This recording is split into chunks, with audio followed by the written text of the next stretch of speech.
রাহিম বাবা, একটু বাজার থেকে ওষুধটা এনে দিবি? শো। মা এখন না, আমি বন্ধুদের সাথে খেলতে যাচ্ছি।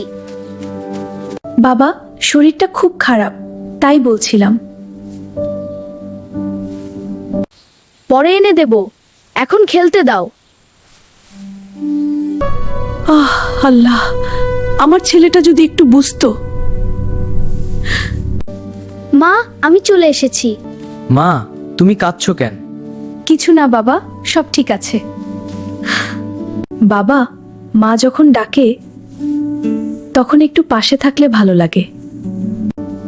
মা, আমি বুঝতে পারিনি, আমাকে মাফ করো। চলো মা, এখনই আমি তোমার ওষুধ এনে দিচ্ছি। চাচা, তাড়াতাড়ি এই ওষুধটা দিন। আল্লাহ তোমাকে ভালো রাখুক বাবা। মা, আজ থেকে তোমার কথা আগে শুনবো। মায়ের দোয়া থাকলে সন্তানের জীবন সুন্দর হয়। মায়ের একটি চোখের পানি সন্তানের জীবনের সবচেয়ে বড় আফসোস হয়ে যেতে পারে।